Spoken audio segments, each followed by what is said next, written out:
going on that your students aren't passing? Like, clearly there's something within you as a professor that is leading your people to slaughter, astray. You're watching Tyra Talks. Don't forget to subscribe and follow my Instagram. Link in description.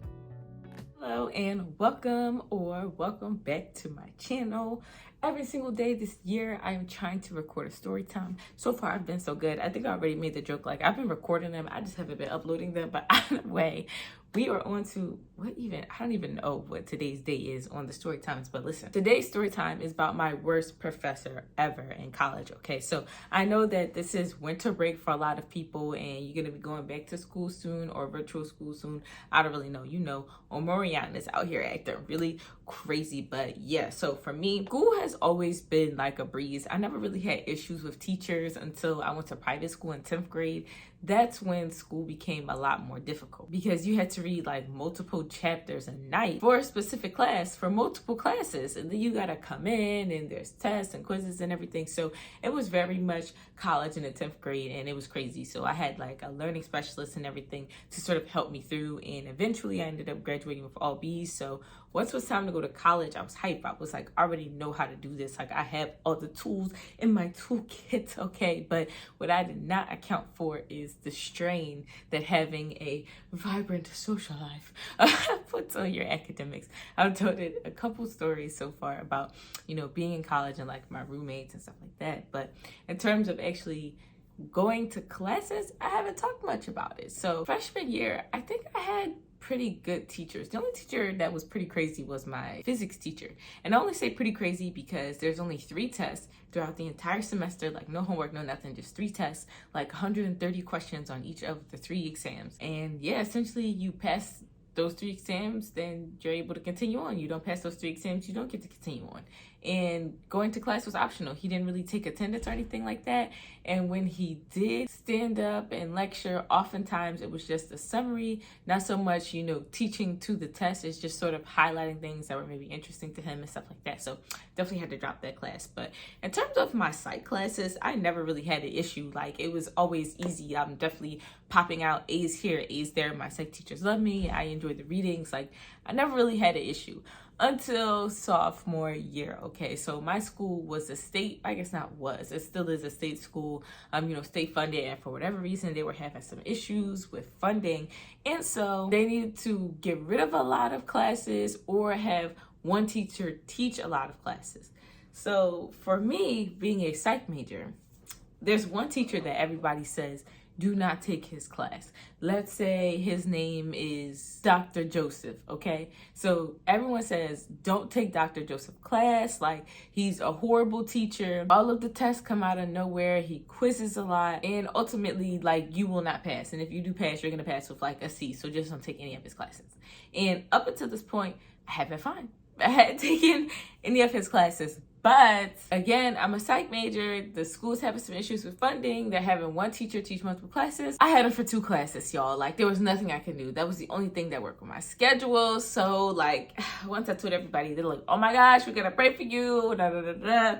And I'm just like, look, I'm gonna go to tutoring. I'm gonna meet with him. I'm gonna go every day. I'm gonna take diligent notes. You know what I mean? Like, I'm gonna be able to master this class. But the issue is, he did not, record any of his lectures. This was vid, so he wasn't recording his lectures. He was not uploading his PowerPoints. He did not do any sort of study guide or anything like that. It's just sort of, you go to class, he lectures, he puts stuff on the screen, you take notes where you take notes, and that's about it. Like, even if you come to his office hours, he's not going to play his slides for you. So it quickly becomes apparent you need to come to class or have someone take notes for you. And the school does have a system where someone can take notes for you, but that's only if you have some sort of accommodation with your learning. If you don't have any doctor's paperwork saying you need accommodation, then that's not available to you. And I think that's pretty freaking crazy. Like, my mom said, she went to Penn State, and apparently they had a whole like testing tutoring center, and they had like notes for you for each class. So like, you didn't even have to go to class. You could just go and like get the notes. I thought that was freaking crazy. So anyways, I'm taking these two classes. I was taking neuroscience and conditioning and learning. So that's where you get like Pavlov's dogs and stuff like that. So yeah, I was taking those two classes with him. In the neuroscience class, that's sort of his thing, like that's what he teaches. But the conditioning and learning class, he was taking over for a different professor. And everyone said the professor he was taking over for was like amazing. There's no way you can fail. So they were like, well, if he's taking over, maybe he's like using some of her material. Maybe it'll be easier. No, again, not recording the lectures, you know what I mean? No PowerPoint. You go to him, you ask for help. He's just like, oh, I have plenty of extra credit opportunities. And it's just like, do you though? Do you? And for me, I felt like, okay, no worries. I'm going to be able to persevere through this. Like I said, I thought I was taking really good notes and stuff. But what was killing my grade was, number one, the quizzes. It was absolutely killing me. Every single week, there was a quiz, like 5 questions. And the thing is, it wasn't just me that was doing bad on a quiz. Like the class average would be like less than 60. You know what I mean? Like not a passing grade. Like the class average is a D, is an F. And he's like, yeah, this was a good quiz. You guys need to study more. And so it was just so disheartening, because if everyone in the class is doing bad and you're saying this is on us and we need to study more and we need to, it's like, okay, at what point do you take responsibility as a professor to you know what I mean, tell that you're not a good professor? Like clearly you're not professing correctly if your class isn't doing well. And even in his syllabus, it says if the class average is like below, I think, a 64, then he will round everybody to a 70 or something like that. And it's like, what? Wait, no. If the class average is below a 70, then he will round up. Oh, my boyfriend just sent me a text. But yeah. So why would you even have it in your syllabus that if the class average isn't a 70, you're going to round up? Like, what is going on that your students aren't passing? Like, clearly there's something within you as a professor that is leading your people to slaughter, astray, okay? So we get to like halfway through the semester. I have like a D, and it's like a mid D. I'm like, yeah, there's no way I'm like gonna pass this class, it seems. I go to him, I meet with him about both of the classes, and he's like, oh, we're halfway through. There's plenty of points on the table that you'll be able to get some points and da-da-da-da.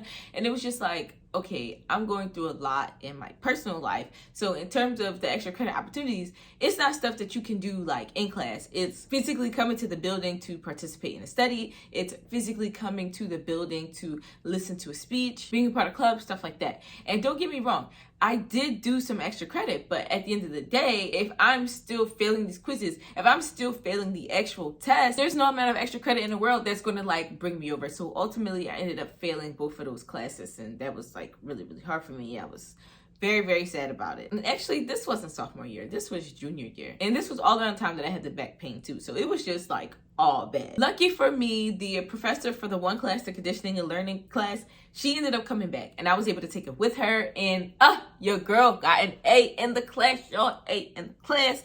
And as far as the neuroscience class, I took it the last semester of college, and I scraped by with a B, y'all. I scraped by with a B. I was just like, yes, thank gosh.